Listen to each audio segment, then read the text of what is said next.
Bienvenidos, queridísimos televidentes, a este programa de Signos Vitales, reflexión bíblica y, bueno, dar cada día un paso más al conocimiento del único Dios verdadero.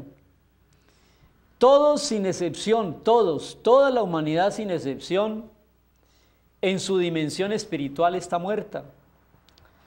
Y todo eso heredado de nuestro primer representante Adán, que al dar la espalda a Dios, no obedecer ese primer mandato de no comer del árbol,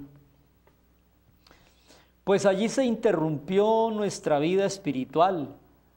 Entonces yo podría decir que hubo una muerte espiritual instantánea en el momento en que Adán desobedeció, y empezó una muerte física progresiva. Yo creo que se vino abajo toda la creación, porque pues al poner en dificultades al hombre, que es el rey de la creación, pues lógicamente todo quedó sujeto bajo el pecado, la maldad y el deterioro. Y una muerte eterna potencial. O sea, todo el que nace está potencialmente muerto por la eternidad hasta que no se encuentre con el dador de la vida. Y de eso se trata el tema de hoy en Efesios, capítulo 2. Nos dio vida a nosotros cuando estábamos muertos en delitos y pecados. El mensaje del Evangelio, amable televidente, es un mensaje de vida.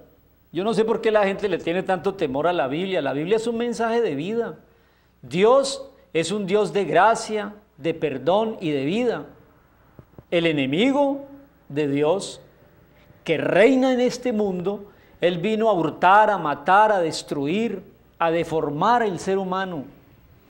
Es una lucha entre la bondad de Dios a nuestro favor y la maldad de este mundo y del que está detrás de este mundo manejando esos hilos invisibles a través de los medios de comunicación, a través de la carne y a través de nuestra naturaleza, que es tendenciosamente inclinada al mal.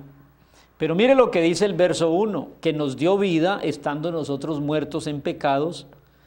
En esos pecados anduvimos en otro tiempo, siguiendo la corriente de este mundo, conforme al príncipe de la potestad del aire. ¿Se puede usted preguntar, amable televidente, quién es el príncipe de la potestad del aire? Es un espíritu de engaño. Y en la Biblia se habla claramente del enemigo de Dios, que es Satanás o el diablo.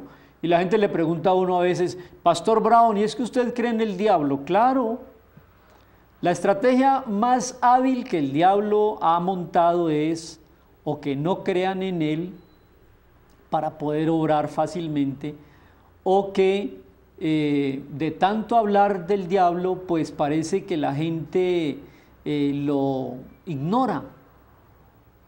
Y yo creo que esa es una sutil manera y estrategia que él usa. Pero aquí dice, mire la Biblia, la gente sigue la corriente de este mundo conforme a la potestad, al príncipe de la potestad del aire, el espíritu que ahora obra en todos los seres humanos rebeldes y desobedientes,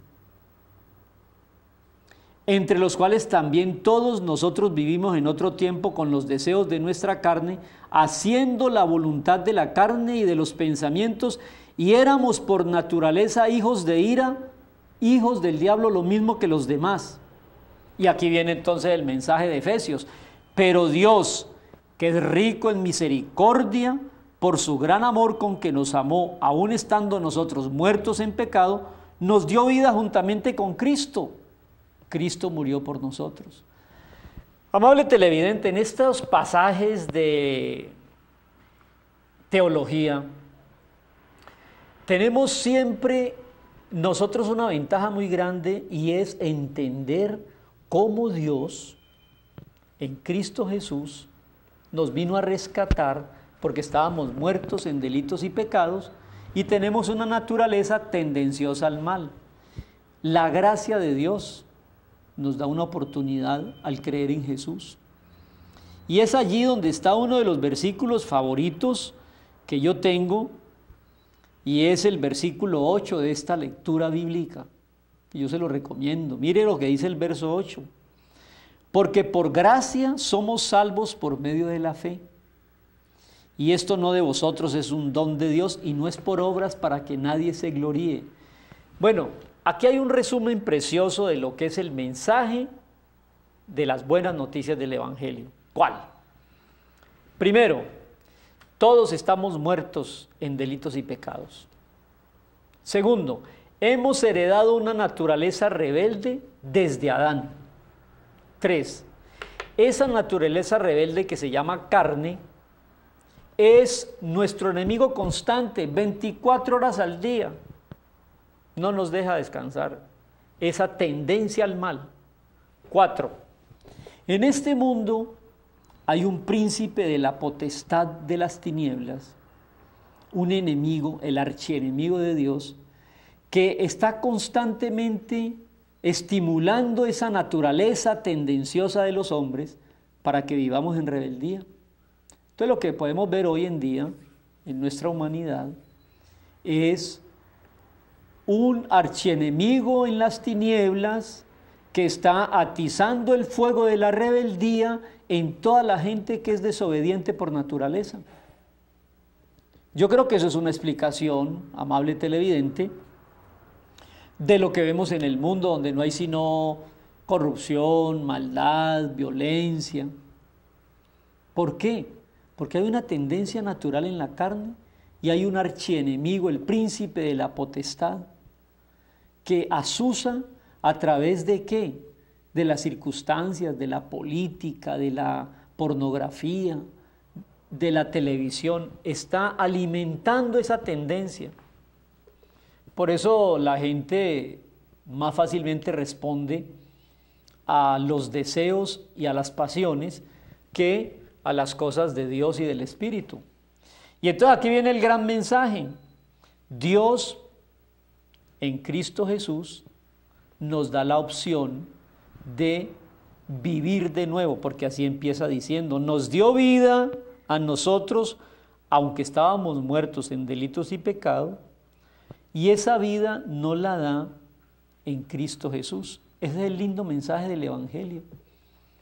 Por eso no nos cansaremos, ni hoy, ni mañana, ni nunca, de decirle a la gente que aparte de su fe en Jesús, usted y yo no tenemos otra opción para vivir por encima de esos impulsos y esa tendencia natural y rebelde. El único que nos capacita para darnos una segunda oportunidad para agradar a Dios es nuestra fe en Jesús. Por gracia somos salvos por medio de la fe en Jesús, y eso es un regalo gratuito de Dios para todo aquel que cree. Y no es por obras, para que nadie se gloríe. Y ahí quiero terminar esta reflexión. Si yo me salvara por obras, haciendo sacrificios, penitencias, riegos o grandes actividades religiosas, entonces ¿para qué murió Cristo? Si yo me hubiera podido salvar con una religión, si yo me puedo salvar por obras, ¿para qué murió Cristo? Cuidado con eso, porque ahí es donde está la gran diferencia entre religión y cristianismo. La religión explota el esfuerzo humano para que cada uno mediante sus esfuerzos se salven, y eso es mentira y eso es estéril. El cristianismo es confiar solamente en lo que Jesús hizo por mí en la cruz, y por gracia y fe en ese acto yo soy salvo. Por gracia somos salvos por medio de la fe.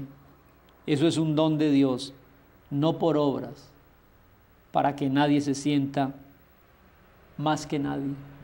Y termina diciendo el pasaje, somos hechura suya, creados en Cristo Jesús para buenas obras, las cuales Dios preparó de antemano para que anduviésemos en ellas. las buenas obras es el resultado directo de la gracia de Dios en nosotros al confiar en Cristo Jesús. Entonces, el resultado de las buenas obras es consecuencia lógica de nuestra fe en Jesús. Estábamos muertos en delitos y pecados, pero gracias a Dios que su perdón por fe en Cristo nos alcanzó. Eso sí que son buenas noticias. Allí está el secreto de la vida.